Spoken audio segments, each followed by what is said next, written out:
Netanyahu susitinka su Trumpu Baltuosiuose rūmuose, visiškai be jokio bendravimo su spauda. Ką šie du lyderiai nori nuslėpti? Pažiūrėkime, ką po susitikimo Šonui Hanytui pasakė Netanyahus. Buvo puiku. Tai buvo vienas geriausių susitikimų, kuriuos esame turėję. Ir aš visada nemėgstu nuvilti mūsų tariamų kritikų, kurie bando surasti, įtrūkimų mūsų alijanse. Ir ką jie randa, taip šiandien tai granito siena.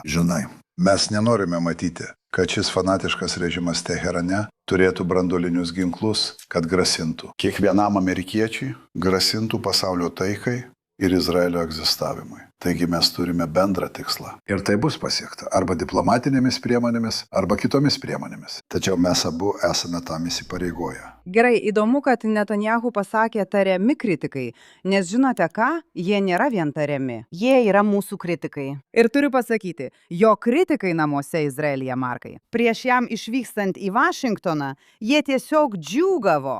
Žinai, sakydami, štai, Trumpas pagaliau prarado kantrybę su Netanyahumi. Ir jis buvo kritiškas, nes Trumpas pasakė kažką panašaus. Žinote, Trumpas yra Trumpas. Taigi jis pasakė kažką panašaus. Man nereikia, kad Netanyahus man sakytų, kokia medžiaga yra kirtiklio kalne. Kažkas panašaus. Ir visi tie, kaip mes ją vadiname, bet kas tik nebebė minė, tuo pasinaudojo ir sakė, ha, štai ir plyšys, kurio visi jie taip laukia. Tai juokinga. Visų pirma, mes žinome, kaip Trumpas kalba. Antra, net Trumpas po susitikimo savo platformoje Truth Social parašė, kad tai buvo puikus susitikimas. Dabar vėlgi, mes nežinome, ką tai reiškia. Bet mes žinome, kad jie ten buvo 1:20 minučių. Tai ilgas susitikimas. Ir taip, kambaryje buvo ir kitų žmonių.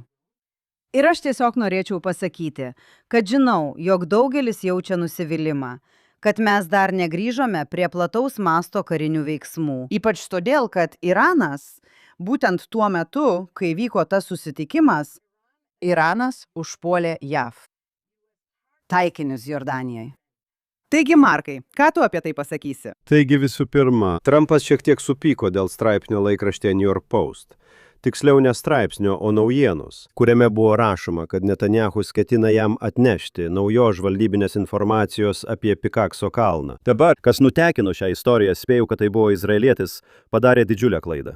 Nes ne vienam prezidentui nepatinka laikraštyje perskaityti tai, ką Netanyahus jam ketina pasakyti susitikimo metu, tiesa? Antra, bendradarbiavimas, žvalgybinės informacijos dalymasis tarp JAV ir Izraelio yra toks artimas, toks glaudus, toks įprastas, kad jei turime informacijos apie Pikakso kalną, ji perdodama per kanalus. Ministrui pirmininkui jos nereikia perduoti prezidentui. Taigi manau, jei tai buvo Izraelio nutekėjimas, o tai yra mano prielaida, tai buvo didžiulė klaida. Ir žinoma, jei Trumpas bus apie tai paklaustas, jis priešinsis. Jis nenori, kad jam būtų sakoma, jog Netanyahu jam aiškins apie tai, ką turi Izraelio žvalgyba.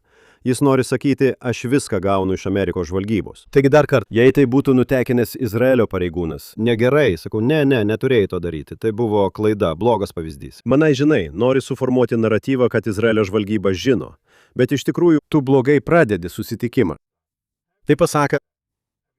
Tai pasakęs, atrodo, kad tiek JAV, tiek Izraelio pusė daug nekomentuoja apie susitikimą. Bet abi pusės jį apibūdina kaip labai gerą susitikimą. Abi pusės sutinka, kad tai buvo geras susitikimas. Tai ženklas, kad galbūt tai iš tiesų buvo labai geras susitikimas. Ir galiausiai jūs sakėte, kad amerikiečių taikiniai buvo užpulti Jordanijoje, kad Iranas užpuolė tuos taikinius Jordanijoje. Būkime atviri. Turėjome 13 ar 14 dienų apšaudimų, tada keletą ramių dienų, o dabar atrodo, kad vėl gali prasidėti šaudimas. Bet turime pažiūrėti, kaip viskas klostysis. Tačiau per visą šį apšaudimą Iranas kol kas nuosekliai laikosi sprendimo nesitaikyti į Izraelį. Jie taikėsi, noriu suskaičiuoti, pagalvokime apie Persijos įlanko žemėlapį mintyse.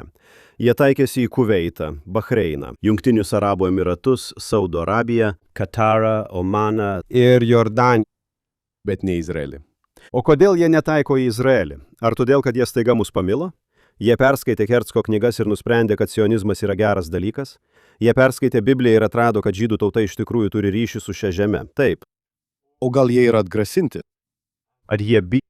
Ir galbūt jie turėtų bijoti, kad Izraelio vyriausybė tiesiog laukia preteksto, laukdama, kol jie padarys ką nors netinkamo, kas leistų Izraeliui atsakyti neproporcingai. Atleiskite man, tarptautiniai žmogaus teisių teisininkai. Taip, kartais neproporcingas atsakas yra proporcingas ir būtinas. Bet galbūt todėl, kad jie bijo tokio atsako, jie šaudo į visus regione, bet ne į Izraelį. Tiesa. Beje, aš net nevadinčiau jokio išpolio prieš Islamo Respubliką išpolių prieš Iraną.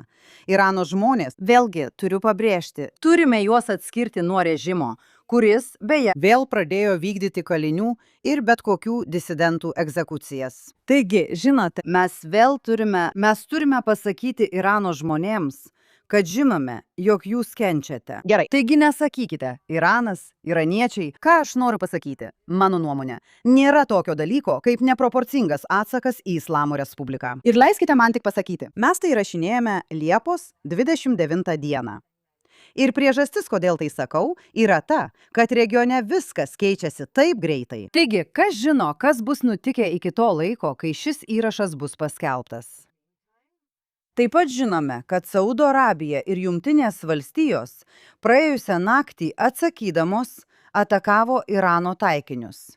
Vėlgi, kai sakau naktį ar dieną, tai priklauso nuo to, kuriame laiko juostoje esate. Dabar. Kitas dalykas, kurį noriu pasakyti, yra tas, kad priešingai nei teigia daugelis Netanyahu priešininkų, jis iš tikrųjų nėra toks karo kurstytojas, kokiu jis yra kaltinamas. Tarsi viskas, ko jis nori, tai pulti ir pulti. Tai netiesa.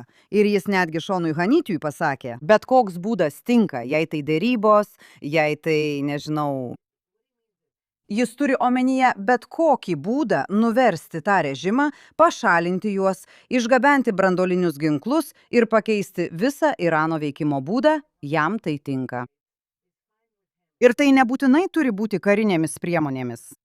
Bėda ta, kad J.D. Vansas ir jo draugai ten, su Kofu ir Kušneriu, bei jų juokingų supratimo memorandumu, kuris jau žlugo. Ir žinote, Islamo Respublika sako, taip, mes norime dėrėtis. Žinoma, mes niekada nieko neatsisakysime. Taigi, vyksta toks mažas žaidimas. Ir mes žinome, kad Netanyahu tuo netiki, bet jis labai diplomatiškai kalba apie visus susijusius su Trumpo administracija. Apie Netanyahu, kai jis yra kaltinamas ir manau daugelis žmonių visame pasaulyje jį mato kaip žmogų, kuris mėgsta veikti impulsyviai ir pašalinti priešus dar prieš jiems spėjant sureaguoti ir panašiai. Naudojant vesterno metaforą, tiesa? Jis nori pirmiausia šauti, o klausimus užduoti vėliau. Tai nėra tiesa.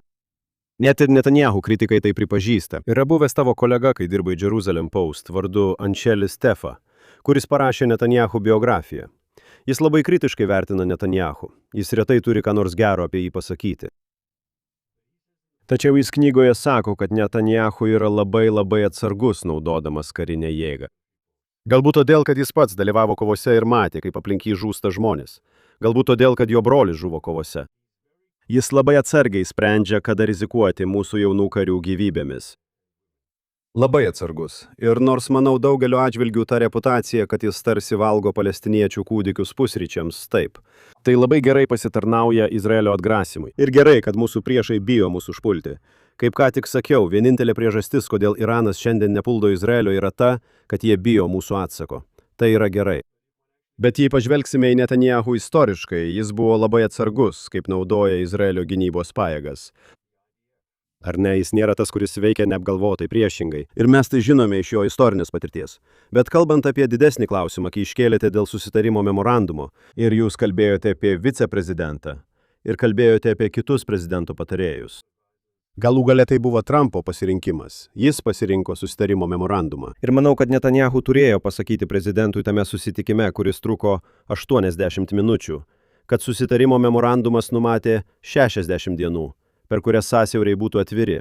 Ir per tą laiką mes dėrėsimės, Trumpo žodžiais tariant, dėl Irano branduolinės programos pabaigos, kad Iranai vienaip ar kitaip nutrauktų savo branduolinę programą. Jie turėjo 60 dienų susitarti dėl to diplomatinėmis priemonėmis. Ir ką mes iš tikrųjų matome, niekas nekalba apie branduolinę programą. Nes pirminis supratimo memorandumą, kuriame buvo pasakyta, kad sąsiauriai bus atviri, iraniečiai iš karto tai pažeidė ir sukėlė problemų sąsiauriuose. Tai yra esmė. Taigi visi kalba apie sąsiaurius ir sąlygas, kaip juos atverti.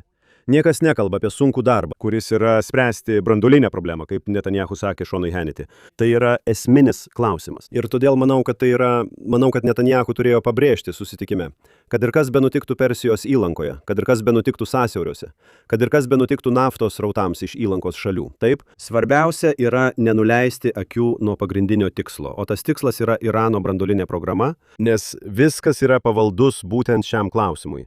Ir galiu tik pasakyti, kad visi žmonės, kurie susitelkė tik į naftos ir sąsiaurių eismo klausimą, jei Iranas kada nors gautų bombą, neduok dieve, bet teoriškai, jei jie kada nors gautų bombą, pagalvokite, ką jie galėtų padaryti, šantažuodami naftą ir kas galėtų juos sustabdyti. Tada naftos kaina nebūtų $100 už barelį.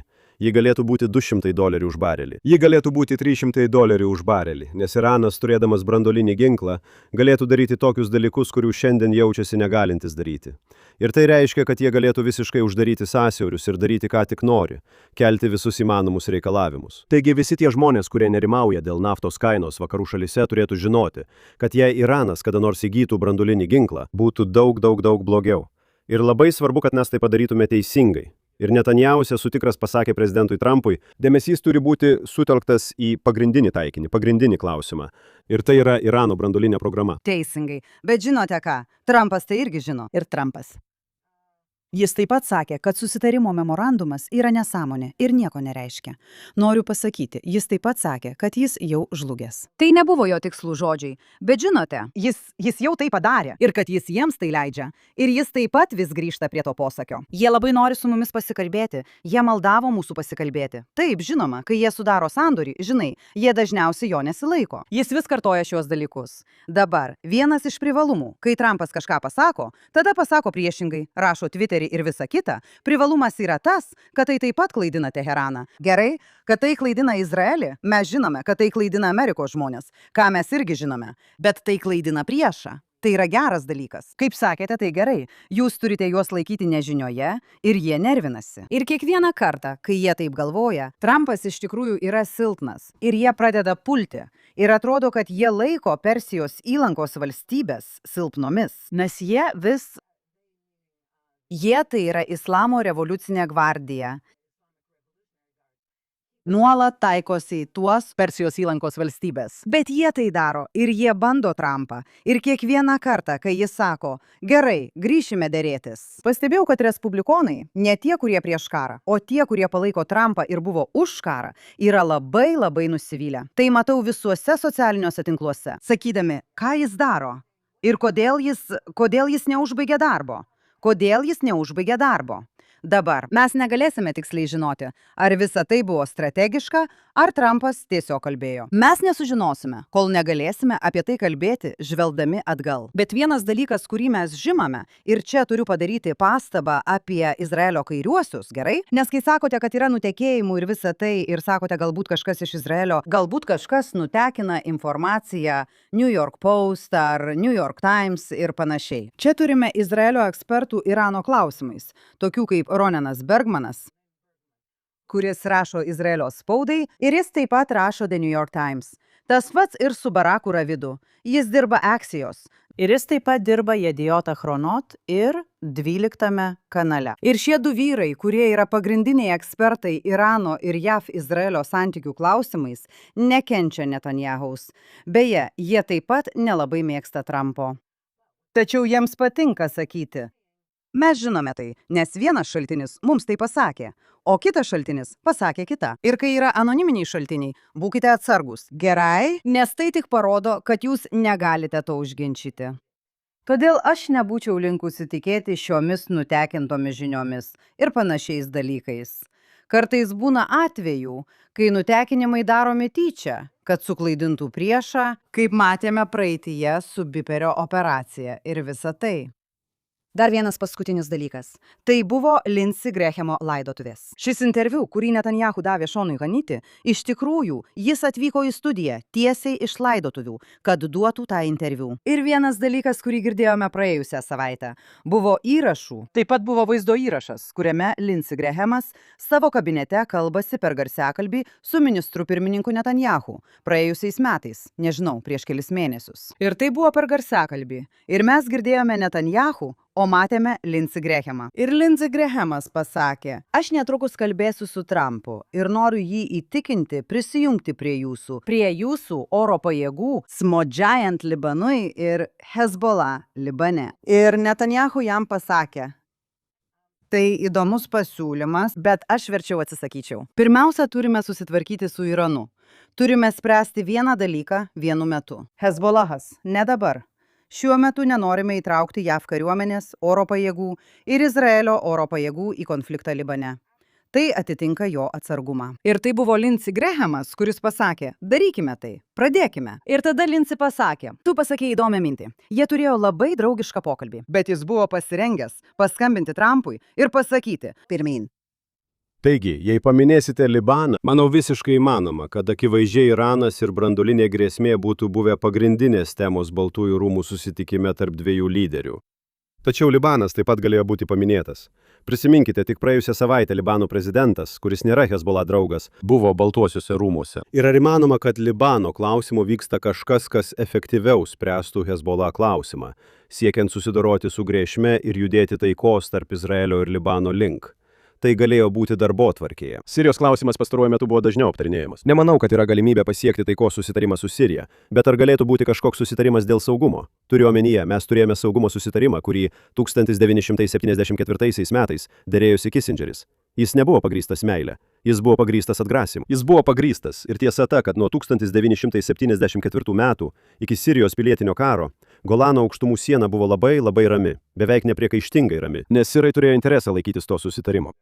Ar įmanoma sudaryti dar vieną tokį saugumo susitarimą su naujuoju Sirijos lyderiu? Ir trečia, Saudo Arabija vėl atsidūrė naujienose dėl branduolinės sutarties su Jungtinėmis valstijomis.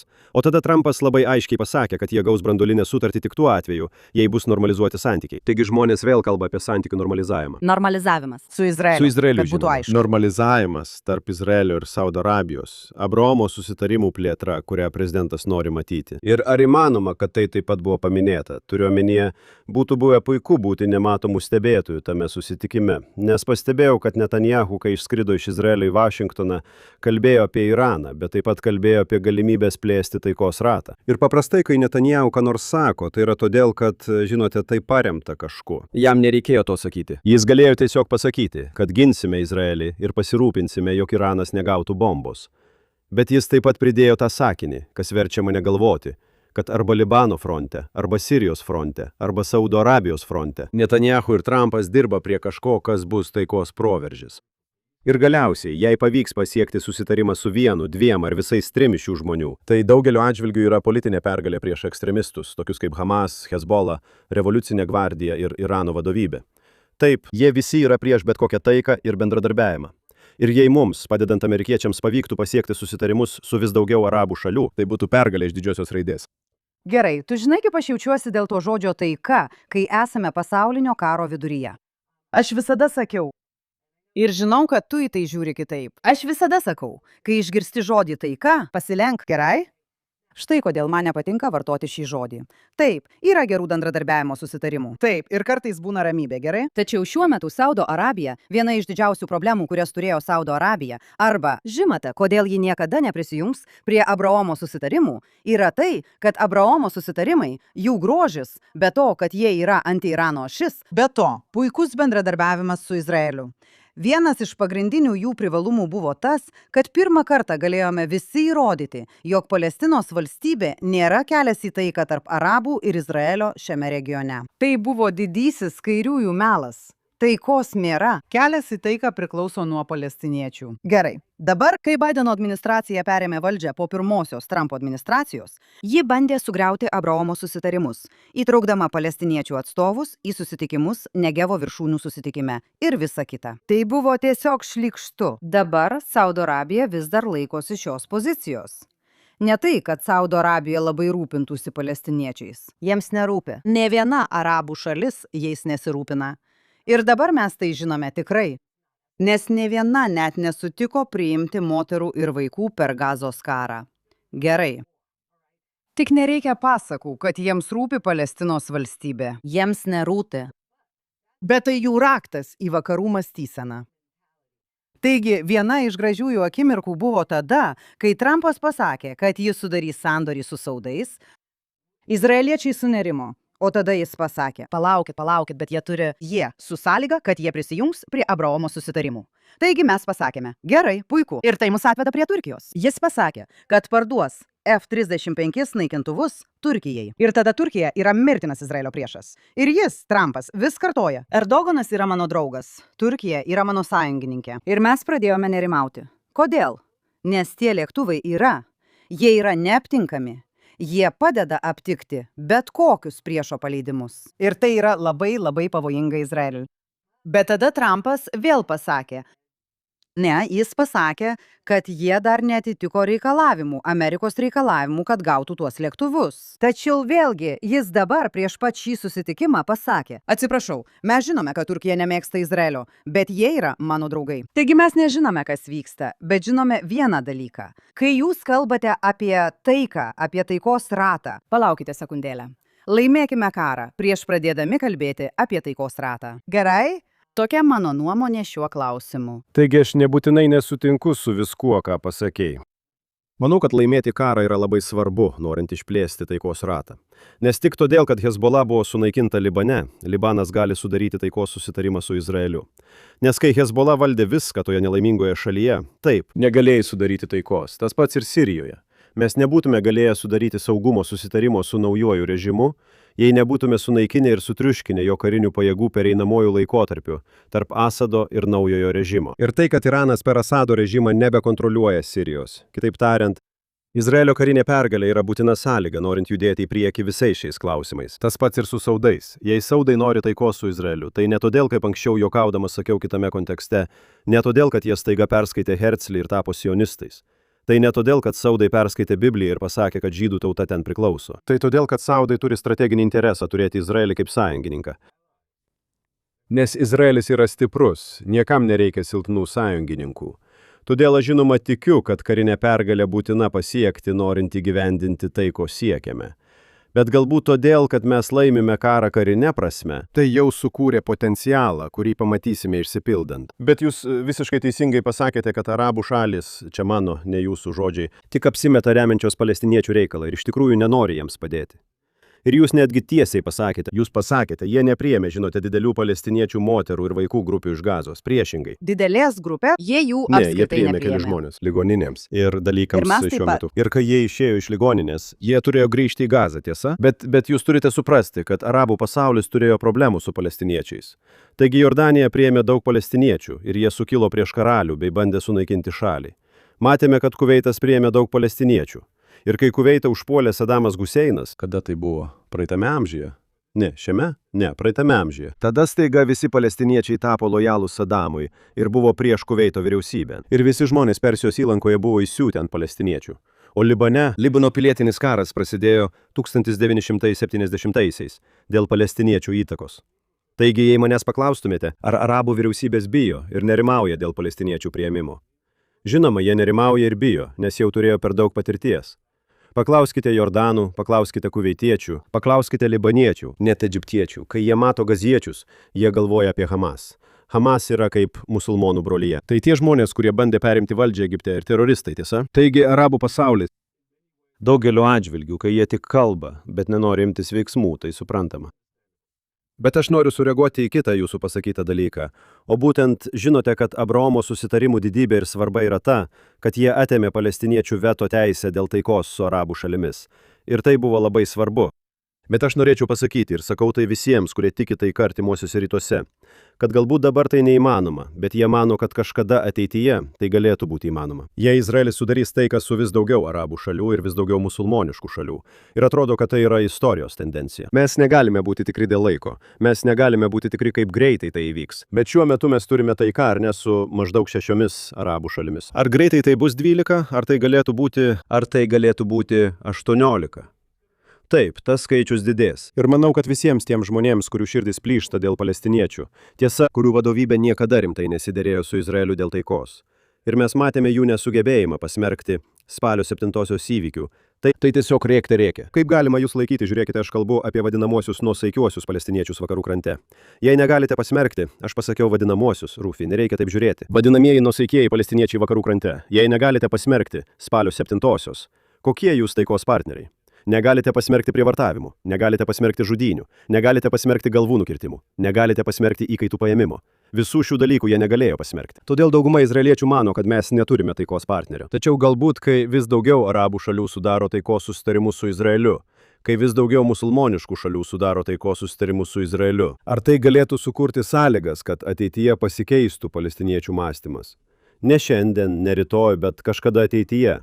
Nes galiausiai palestiniečiai save laiko neatsiejama arabų ir musulmonų pasaulio dalimi. Ir jei tas arabų ir musulmonų pasaulis būtų atviresnis Izraeliui, ar tai nesukurtų galimybės ateityje palestiniečiams? Taip pat iš naujo apibrėžti ir peržiūrėti savo istorinę neapykantą, priešiškumą ir nuolatinį atsisakymą daryti rimtus kompromisus su izraeliečiais. Klausykite, visko gali nutikti. Gerai, tai bus po mano mirties.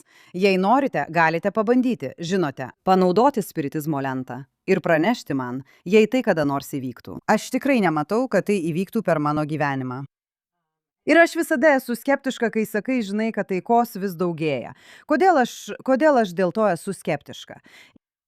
Aš nesu skeptiška dėl gerų, tarkime, patikimų aljansų. Bet jei paimsite Libaną kaip pavyzdį, Libano prezidentas, nors Izraelis ir Libanas susitarė išvyti Hezbollah iš Libano, ir dėl to Hezbollah sunaikino tą šalį. O prezidentas Aunas net atsisako net telefonu pasikalbėti su ministru pirmininku Netanyahumi. Gerai.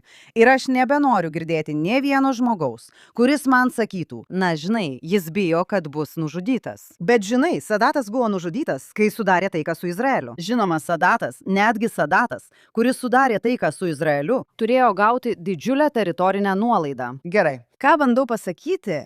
Aš žinai, man tai nėra taika. Kai tas vaikinas net nenori su juo kalbėtis telefonu ir jis vis dar sako, kad Izraelis turi palikti mūsų šalį. Rimtai, bičiuli, Izraelis turi palikti jūsų šalį. Pasakyk Izraeliui ačiū už tai, kad sunaikino tuos Hezbollah teroristus. Daugelį kurių net jūsų kariuomenė nesugeba sunaikinti. Ji pilna Hezbollah. Anim. Taigi, žinote, aš visiškai palaikau susitarimą, kuris sudaromas tarp Libano ir Izraelio. Neapsirikite. Aš už tai. Bet aš neturiu, žinote, rožinių akinių dėl to prezidento Auno. Taigi, pasakysiu, kad mano darbas nėra ginti prezidentą Auną. Manau, jis nori būti labai atsargus, jis nori judėti į priekį. Akivaizdu, kad jis nori judėti į priekį. Akivaizdu, kad jis mato savo tikslą, yra kaip buvęs Libano kariuomenės vadas. Jis nori, kad Libano kariuomenė vėl taptų vienintelė ginkluota jėga, tiesa? Kuri šalis savo teritorijoje turi tokią nepriklausomą užsienio kariuomenę? Kaip žinote, Hezbollah yra Irano statytinė Libano žemėje. Jis tai daro ne todėl, kad yra sionistas, jis tai daro todėl, kad yra Libano patriotas. Ir aš sakyčiau, žinote, kai tiek metų dirbau vyriausybėje, visada buvo tas disonansas tarp to, ką arabai sako viešai ir to, ką jie sako už uždarų durų. Prisimenu, žinote, kai aš, stebėdavau interviu su arabų lyderiais, kurie susitikdavo, tarkime, su Amerikos prezidentu, Britanijos ministru pirmininku ar Prancūzijos prezidentu, ir jie sakydavo, mes kalbame apie Palestinos klausimą. O iš tikrųjų, kai durys užsidaro, galbūt tai paminima tik kartą, o visas dėmesys būna sutelktas į Iraną arba kitą klausimą. Taip. Ir todėl turime pripažinti, kad dėja tai yra šios žaidimo taisyklės. Yra didžiulis disonansas tarp to, ką kartais viešai skelbiama ir to, ką žmonės iš tikrųjų sako, kai durys užsidaro ir kameros išjungiamos. Bet mes artėjame prie savo tinklalaidės pabaigos. Gerai, tik vieną akimirką. Tiesiog noriu pasakyti, kad atvirkštinėme variante tai, ką tik pasakėjai apie už uždarų durų, kalba yra kitokia. Taip. Kalbant apie arabus, ypač palestiniečius, matome štai ką. Angliškai, kai jie kalba su vakarais, jie sako vieną, o arabiškai jie sako, ką iš tikrųjų turi omenyje. Taigi tai veikia ne tik viena kryptimi, Markai. Tu teisus, mes artėjame prie pabaigos. Bet mes negalime užbaigti šios transliacijos nepadėkoję. Didžiulė padėka Boy George'ui už jo nuostabią dainą, kurią jis išleido vakar ar užvakar. Apie spalio 7-ąją, Nova festivalį ir Hamas žudynes. Ir kodėl mes jam turime skirti didžiulę pagirą? Nes jis yra menininkas, atlikėjas ir visi jo bičiuliai iš pramogų pasaulio atsisuko prieš jį, kaip jie dažnai daro. Visi antisemitai išlindo iš savo slėptuvių. Ir aš norėčiau jums perskaityti keletą tos dainos eilučių ir paaiškinti, kodėl izraeliečiai džiaugiasi. Beje, gaila, kad turime už tai ploti. Gerai, tai, ką jis sako, yra akivaizdu. Beje, jis nėra žydas. Jis iš tikrųjų yra britas. Jis kilęs iš airių katalikų šeimos. Tai yra jo daina, ji vadinasi We Will Dance Again, tai nuoroda į Nova muzikos festivalį. Tu vadini tai genocidu. Aš vadinu tai karu. Kai esi užpultas, tam ir yra kariuomenė. Ar tai tampa bjauru? Be abejo, taip. Kai žinau, kad nori nužudyti kiekvieną iš mūsų. Tu niekada nemini spalio 7-osios. Jaunuoliai buvo prievartaujami prie medžių, žiauriai nužudyti. Už tai, kad šoko. Jūs smerkiate žydus, pasirinkdami, ką prisiminti. Muzikantai, laikantys vėliavas, judina lūpas kaip avys. Interneto kurstoma propaganda atrodo tokia silpna. Bet patikėk manimi, mes vėl šoksime ir karo nebus. Bet jei kada nors pasimesi, aš palaikau žydus. Aš nesijaučiu drąsi. Aš tiesiog turiu elgtis kaip žmogus. Ir tada jis baigia hebrajų kalbą. Beje, jo akcentas, kalbant hebrajiškai, visai geras. Jis baigia šiais žodžiais. Tai reiškia karą, kai jie ateina jūsų nužudyti. Ir tai reiškia, kad vadinate tai genocidu. Aš sakau, kad tai karas, kai jie ateina mūsų žudyti. Taigi aš tiesiog noriu dar kartą pasakyti. Mes tave mylime, Boy George. Labai ačiū. Ar noriu pridurti taip, kad dėja progresyviuose menininkų sluoksniuose Izraelis yra purvas, Izraelis yra blogis. Ir tokie mitai, žinote, naciai kalbėjo apie žydus kultūroje ir panašiai. Ir čia, žinote, visi, kurie palaiko Izraelį, yra uždraudžiami. Žmonės yra boikotuojami. Tai žeidžia jų, tai kenkia jų pasirodymams. Jie, žinote, anksčiau menininkai norėjo koncertuoti Izraelyje, bet staiga turėjo atsisakyti, nes prieš menininkus buvo vykdomos labai agresyvios kampanijos, jei jie pasirodydavo Izraelyje ir panašiai.